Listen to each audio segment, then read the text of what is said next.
Bom, pessoal, a gente vai dar continuidade aqui ao conteúdo de população. Vou tentar abordar esse conteúdo o mais rápido que eu puder com vocês.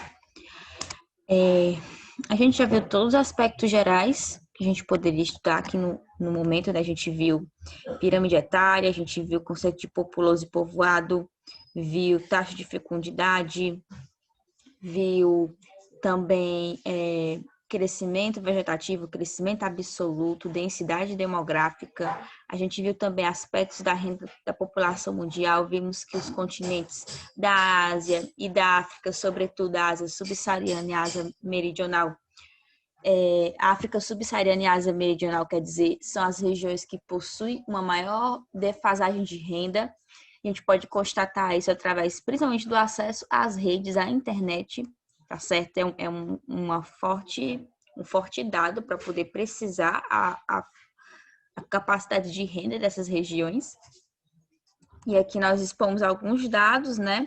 É importante que vocês leiam também o livro didático de vocês. Quem está com o livro didático em casa, dê uma lida, pois tem 4 capítulos aí maravilhosos trabalhando só a questão da população, tá certo? Nós vimos tudo isso, já vimos a questão de movimentos populacionais, né, o que são as correntes migratórias, nós vimos o que é emigração e imigração, os tipos de movimentos populacionais, né, que são as migrações voluntárias, forçadas, controladas. A gente viu também as teorias demográficas, que são as teorias científicas que foram lançadas ao longo dos séculos para tentar explicar a questão do crescimento demográfico e como isso pode prejudicar a questão econômica, a questão social como um todo. A gente viu a teoria malthusiana, que é uma teoria que já foi ultrapassada, embora ainda existam algumas pessoas que endossem essa teoria até hoje. Mas é importante dizer que ela é uma teoria ultrapassada, porque o fato da população crescer exponencialmente não significa que essa população vai chegar a um estado de miséria. O que resulta na miséria não é a quantidade de pessoas que residem no mundo em si, mas a forma como esses recursos que a natureza nos disponibiliza chegam a essas pessoas, tá certo? E aí, né, eu costumo endossar muito a teoria reformista, que é a teoria mais aceita na atualidade. Mas, mais uma vez, eu vou dizer aqui para vocês, né? Existem algumas pessoas que ainda endossam a teoria malthusiana, a teoria não malthusiana. Porém, a gente tem que ficar ligado que essas teorias elas são ultrapassadas. Dentro da formação da população brasileira, a gente viu a composição étnica do Brasil, a gente viu também os principais povos que formam o nosso país, povos indígenas, africanos e os portugueses. Existem também algumas pequenas colônias de outros povos que foram sendo formados no Brasil, como população sírio-libanesa.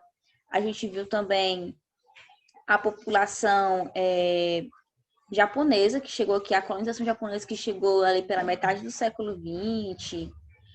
Na verdade, em meados ali da Segunda Guerra Mundial, tá certo?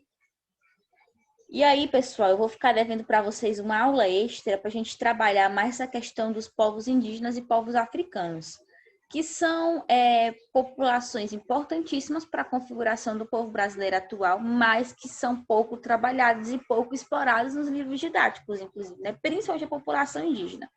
Então, eu vou tentar montar uma aula em conjunto com o professor Marcos, que já tem um estudo mais aprofundado dentro da questão indígena, para que ele possa me auxiliar também nesse estudo, tá certo? E assim a gente possa fazer uma aula extra para vocês bem bacana sobre história e geografia, contendo aí o contexto indígena, certo?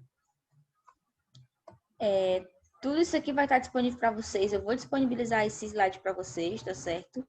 E aí vocês vão poder estudar, ler um capítulo, mais uma vez, né? Ler um capítulo, tá bom? Capítulo 8, capítulo 7, capítulo 6 e o capítulo 5. Leiam esses capítulos, tá certo?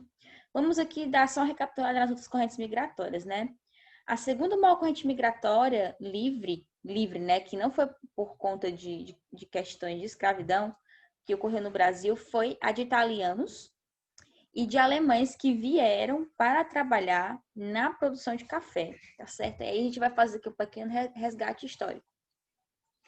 houve a abolição dos escravos, né? A abolição da escravatura. E após essa abolição era necessário que viesse uma nova mão de obra para trabalhar na produção de café, já que a economia do Brasil era pautada sobretudo na produção de café. E aí, né, esses imigrantes italianos e alemães que viviam em regiões de seus países que não eram tão prósperas economicamente, foram atraídos, né, com a ideia de que se chegasse ao novo mundo, ao novo continente, eles poderiam prosperar economicamente. Alguns dessas pessoas, desses imigrantes livres que chegaram no Brasil, conseguiram do governo porções de terra para a produção, mas a grande maioria ficou trabalhando para os coronéis do café. E o trabalho deles, apesar de eles serem trabalhadores livres, era um trabalho muito análogo à escravidão também. Eles passaram por um processo de trabalho bem parecido com o que ocorreu com os escravos, tá certo? Claro, né, que existia uma diferença óbvia de tratamento dessas pessoas, porém, eles também não eram tão bem tratados assim. É importante frisar essa parte, tá certo? Nós não vamos comparar o tratamento que esses imigrantes europeus que vieram para trabalhar nos cafezais receberam, né? Não foi o mesmo tratamento que os africanos. Porém, também eles não foram tão bem tratados como eles esperavam que iriam ser, né? Eles não prosperaram tanto como eles esperaram que iam prosperar, tá certo? Eles vieram com promessas de melhorias de vida, né? Só que aí, quando eles chegam no Brasil, eles se deparam com a escravidão por dívida, tá certo? Que funciona mais ou menos assim. O trabalhador ele chega na fazenda, mas ele não recebe o material do seu trabalho, ele não recebe a moradia e o alimento de graça. Tudo isso aí vai ser descontado do salário dele. E ao final do mês, eles recebiam um valor muito irrisório comparado às dívidas que eles contraíam com os seus senhores, né? Com os seus patrões. E essas dívidas eles contraíam por quê? Primeiro, porque o patrão financiava a sua vinda. Segundo, porque o patrão vendia o instrumento de trabalho para aquele trabalhador, vendia o alimento que o trabalhador precisaria comer durante o dia também, e a moradia daquele trabalhador muitas vezes era ofertada pelo próprio patrão, né? Então, tudo isso era descontado do salário do trabalhador. A expansão dos cafezais e a libertação dos escravos e a necessidade de povoamento da região sul do Brasil foram as principais motivações para a chegada desses imigrantes italianos e alemães. Tá certo? Em 1908, aportou no Porto de Santos a primeira embarcação de imigrantes japoneses. Opa, eu vou aqui fazer só um adendo, né? Eu disse para vocês que eles chegaram na metade do século XX, na verdade foi no começo do século XX, tá? Perdão aí pelo erro histórico, pelo erro de data. Então, no Porto de Santos vai chegar essa primeira leva de japoneses que também vieram para trabalhar nos cafezais, tá certo? A partir da década de 90, houve uma migração de brasileiros descendentes desses japoneses, que eu vou chamar de decassegues, tá certo? E aí, pessoal, essa população brasileira, essa população brasileira descendente de japonês, é importante frisar isso, migrou para o Japão por quê? Porque o Japão ele passou por um desenvolvimento muito acelerado e muito significativo, saindo de um país agrário, pobre, para um país altamente industrializado e tecnológico. E os empregos considerados empregos insalubres, funções insalubres, não eram mais requisitados, não eram mais procurados. Então, era necessário que viessem estrangeiros para que eles pudessem ocupar essas atividades consideradas insalubres.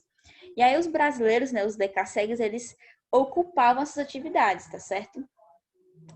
E lembrando que a remuneração era muito boa também.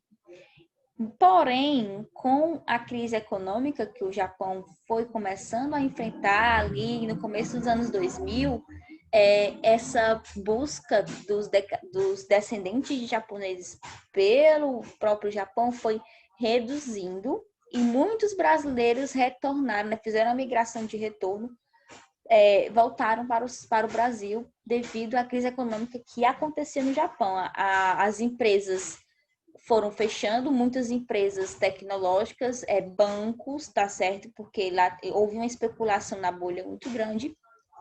a bolha imobiliária, né? E desvalorizou muito a bolsa de valores, algumas empresas faliram, fecharam, e aí os empregos que antes eram desprezados pelos japoneses começaram a ser procurados por esses japoneses que estavam desempregados. E aí, né, houve uma priorização pelo povo do país, pelos japoneses, e aí os brasileiros foram perdendo espaço, assim retornando para o Brasil. Agora, né, aspectos da população brasileira, de fato, depois desse resumão. O êxodo rural e a migração no Brasil. Em 1920, apenas 10% da população brasileira vivia nas cidades.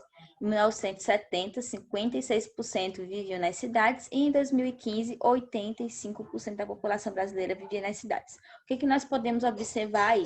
Que o desenvolvimento urbano do Brasil, que começa sobretudo após a década de 30, vai impulsionar o êxodo rural no Brasil, tá certo? E aí a gente vai fazer aqui um resgate, né, das aulas do primeiro período. A gente vai lembrar que após 1930 nós vamos ter o governo de Getúlio Vargas, que vai ter todo um plano político-econômico voltado para a industrialização do Brasil, uma indústria mais estatizante, né, mais controlada pelo Estado, mas um desenvolvimento que busca fortalecer o nosso país enquanto potencial industrial.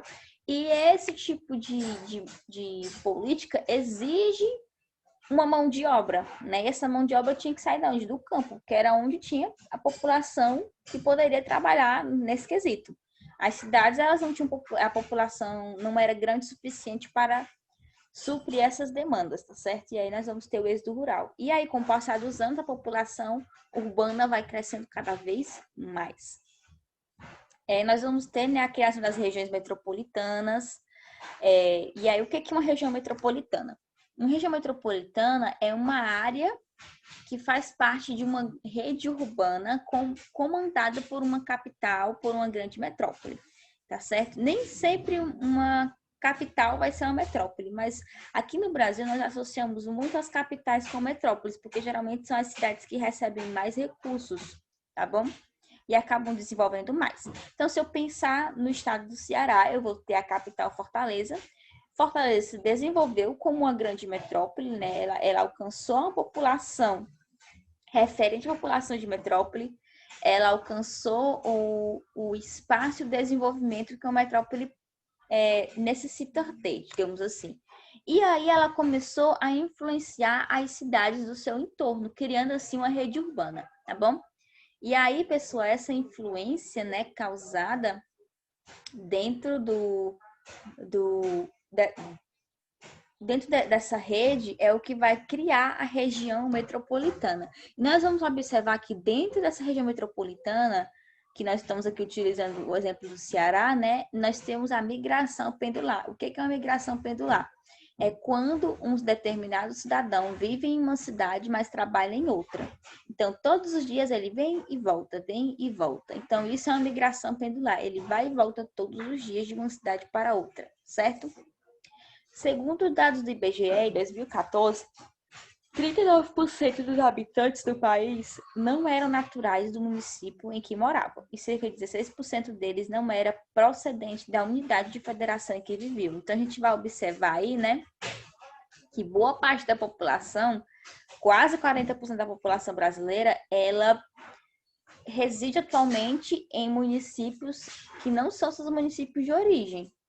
E isso acontece por quê? Porque muitos municípios, principalmente das regiões mais interioranas, não possuem a oferta de empregos necessária para essa população. E isso leva com que a população se desloque aos centros urbanos com mais ofertas. A gente pode observar isso com muita nitidez no nosso próprio estado, né? Apesar da região metropolitana hoje ser uma região que possui um desenvolvimento mais ok, indústrias e oportunidades, ainda assim muitas pessoas procuram a capital Fortaleza por ser a região que vai ter maior oferta de empregos, certo? Então, isso é uma coisa que está muito na cara, a gente consegue perceber mesmo no dia a dia, tá certo? E aí, essa questão dos movimentos de unidades federativas, esses movimentos eles se tornaram muito intensos, principalmente na década de 70 e 80, quando começou a se desenvolver os grandes polos industriais na região sudeste, tá certo? Principalmente aqui naquela região, né, do ABC paulista e tudo mais. No Brasil, os movimentos migratórios estão bem relacionados com o impacto econômico, como eu acabei de discutir com vocês. O eixo Rio-São Paulo se tornou o grande polo de atração de imigrantes. Como a gente falou, né, na década de 70, 80, vai ter um desenvolvimento de grandes polos industriais nessa região, o que vai atrair a população trabalhadora, tá certo? E aí, nesse período, né, não se exigia uma grande formação dessa mão de obra. Eram pessoas que muitas vezes eram analfabetas, né? Eles aprendiam ali o ofício de uma determinada função específica na indústria e exerciam essa função por anos, por muitos anos, até aposentar muitas vezes, tá certo? A imigração se tornou maior que a imigração no Brasil por volta da década de 80, porque o principal motivo da saída dos brasileiros era o baixo salários pagos no país, né? Então, assim, a gente vai observar que mesmo com o desenvolvimento industrial, com toda essa questão, assim, essa investida que os governos foram dando dentro da indústria brasileira, ainda assim, muitos brasileiros procuraram outros países, tá certo? E aqui é importante frisar que nessa década de 80 e 90, a gente vai ter uma imigração mais da classe média, tá bom? Porque se vocês lembrarem um pouquinho mais do conteúdo do primeiro semestre, vocês vão perceber que esses são os períodos que o Brasil passa por grandes crises econômicas, né? A década de 80 é conhecida como a década perdida. Pessoal, se vocês ouvirem algum barulho assim a mais, vocês relevem, tá? Porque minha casa está em reforma aí. É muito barulho da minha casa, não tem onde gravar, a não ser aqui mesmo, tá certo? Então, a década perdida, né, a década de 80, e ela leva esse nome por quê? Por conta das grandes crises estruturais econômicas que aconteciam na América Latina, sobretudo no Brasil, tá certo? E aí, galerinha, a classe média brasileira, a classe média alta, ela muitas vezes buscava outras oportunidades de investimentos fora do país e ir embora. Simplesmente, tá certo? E isso atrapalhou muito o nosso desenvolvimento também, tá bom? Os baixos salários, os baixos incentivos, né? Para a população brasileira fazia com que muitos brasileiros desistissem de morar no Brasil. E fazem até hoje, né? Se for parar para pensar. Crescimento vegetativo da população brasileira. Segundo o relatório do desenvolvimento humano de 2015, a taxa de fecundidade da mulher brasileira é de 1,8. A gente trabalhou isso aqui lá na pirâmide etária, lá na taxa de fecundidade, né? A gente viu isso aí direitinho, mas a gente vai só revisar, tá bom? A gente vai ver que entre a década de 50 e 80 a população brasileira cresceu 2,8% ao ano. Já de 2010 a 2015, o crescimento caiu 0,8%. É um número bem significativo, tá certo? Porém, o Brasil ainda segue firme e forte com uma grande taxa de natalidade, embora tenha reduzido, né, de forma significativa se eu comparar a década de 50 a 80 com os dias atuais, tá bom? A projeção para a população duplicar agora é de 87 anos.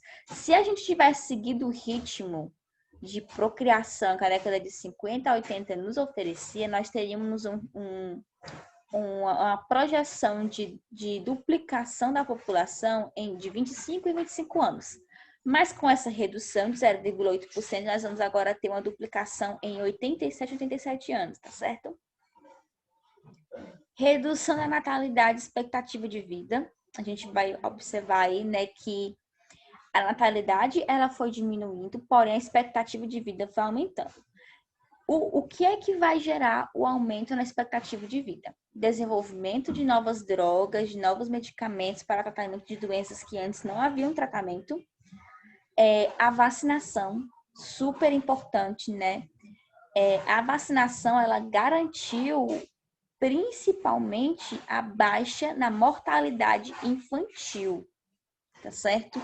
Isso é uma realidade, isso não é uma opinião.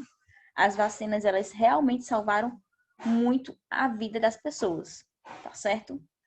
Doenças como rubéola, como sarampo, que costumavam matar as crianças, atualmente já não fazem mais tanto alarde assim, né?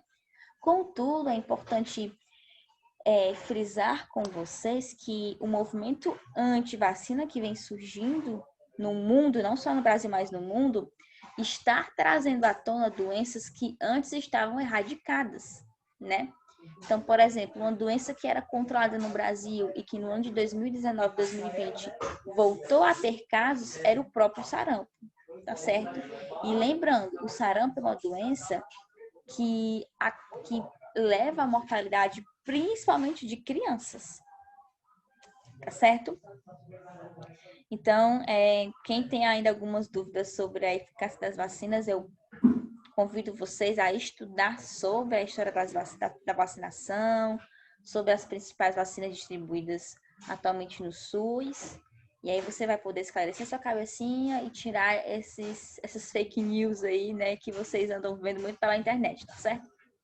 Transição demográfica e a janela ou bônus demográfico brasileiro. Esse tema aqui eu vou deixar para trabalhar com vocês na última aula de população, tá certo?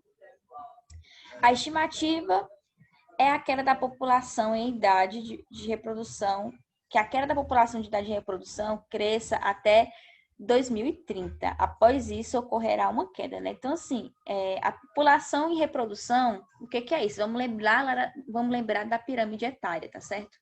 Vocês lembram daquela piramidezinha que a base era a população de 0 a 20 anos, na população jovem, aí o topo já são os adultos, o meio da pirâmide são os jovens adultos e o topo da pirâmide os idosos, né?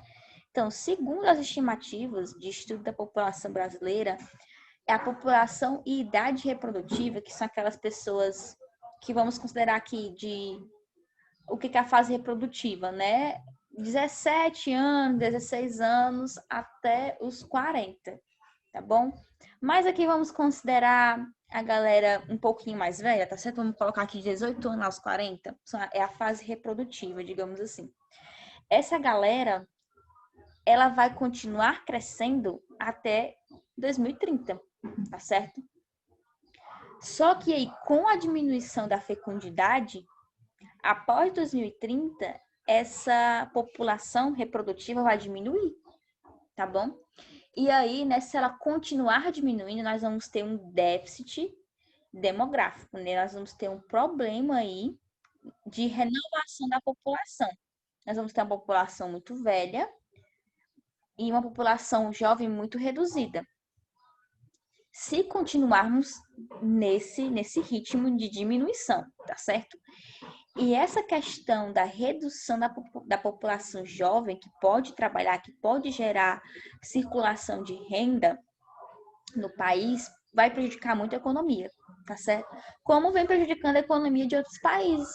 Países que têm uma população velha muito grande e que atualmente estão chamando imigrantes, né, para poder trabalhar e gerar, assim, né, a movimentação da economia desses países, tá bom? Então, é importante, né, que o Brasil não diminua tanto a taxa de fecundidade para não ter um déficit populacional futuramente, tá certo? É fato que a população brasileira vai envelhecer, ela vai ter envelhecimento ali, tá certo?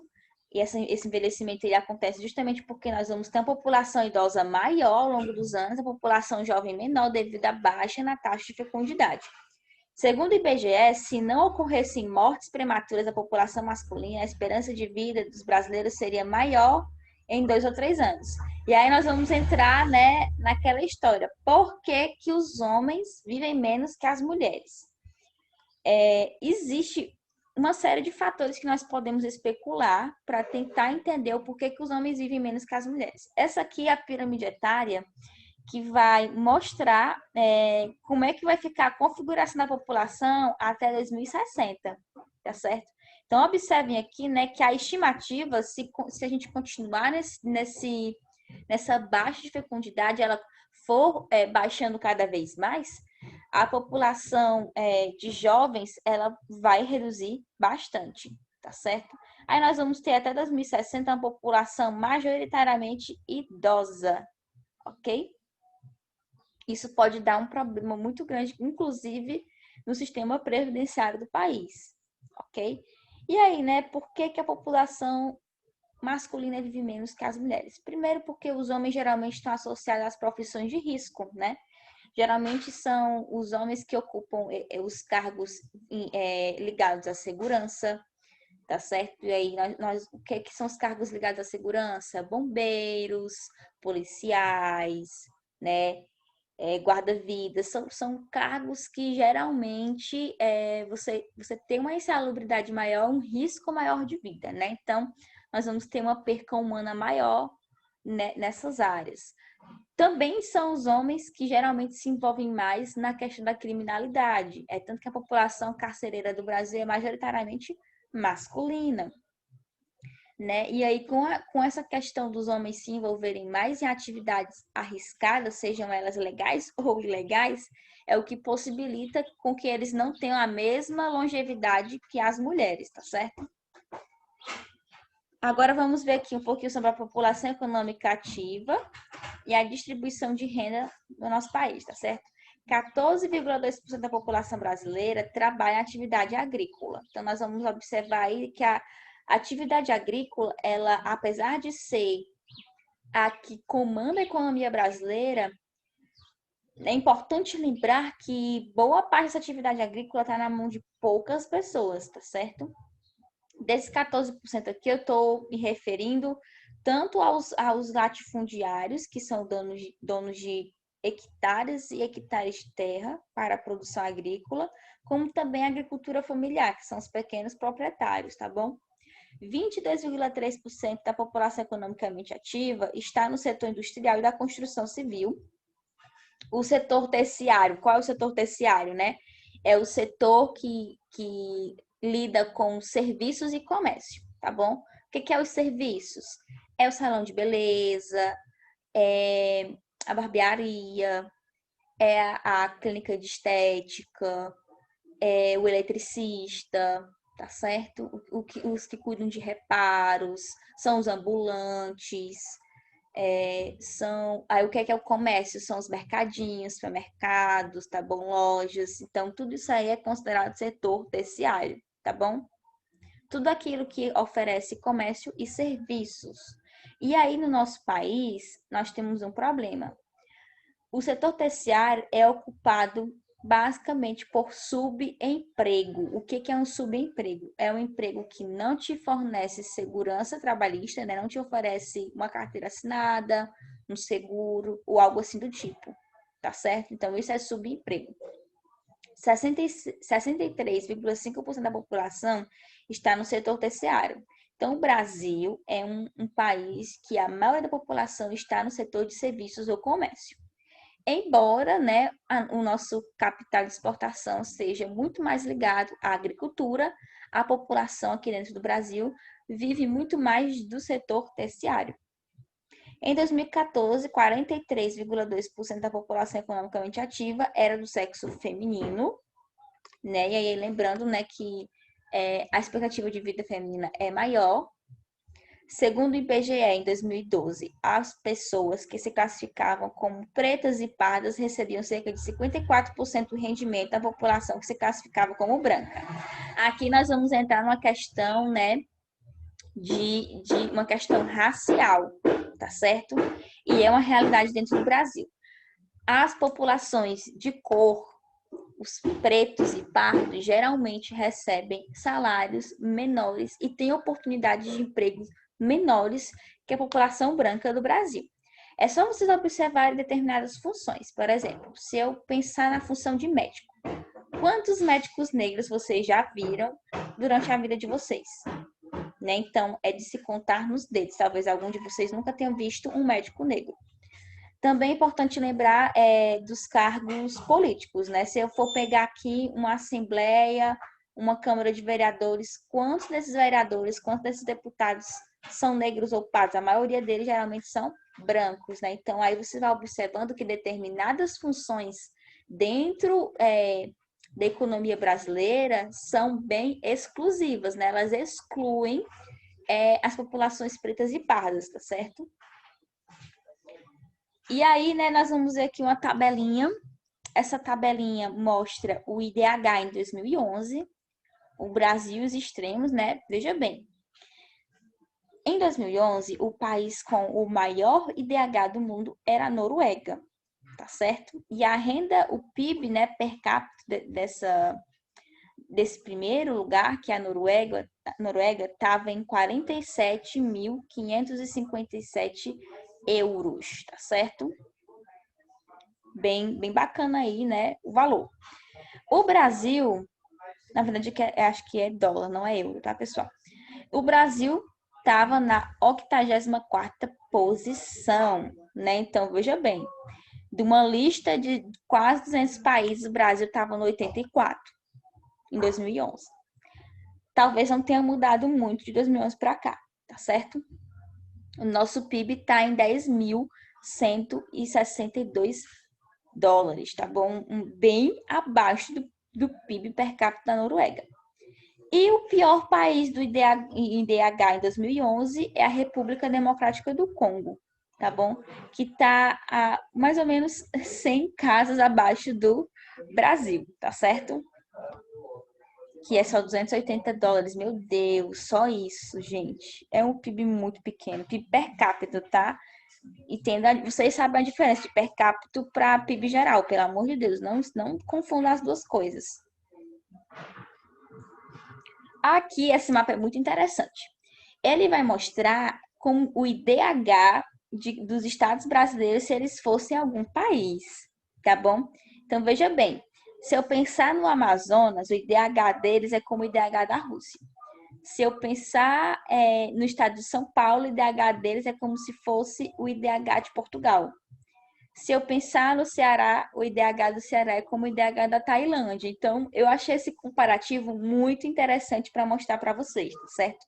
Porque cada estado brasileiro também tem o seu IDH medido, né? E aí nós vamos ver que existe uma disparidade muito grande entre os próprios estados de um único país, tá bom? Agora imagina aí se eu pegar vários países diferentes, né? Como é que não fica isso? Depois, com calma, vocês deem uma olhadinha, né? E pesquise se vocês não conhecerem algum desses países, por exemplo, se vocês não conhecem a Bulgária, o Cazaquistão, a Letônia, pesquisem sobre esses países, né? São países que geralmente a gente não costuma ver muito nos noticiários.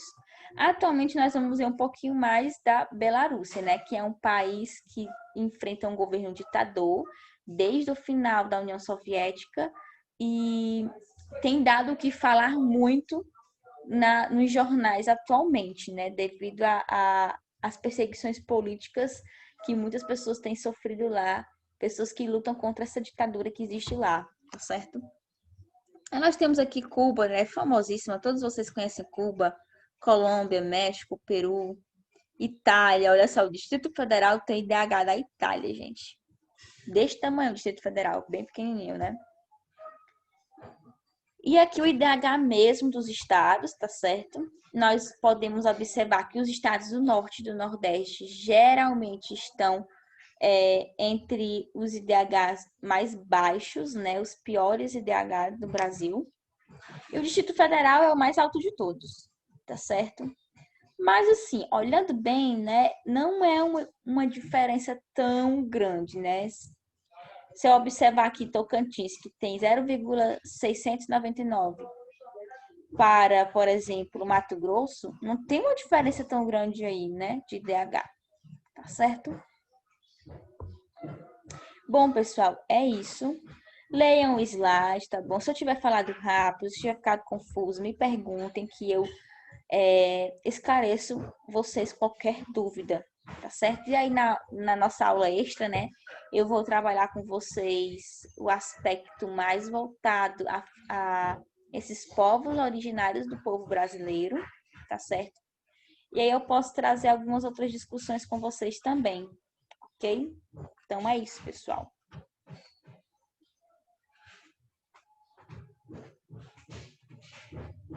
Diz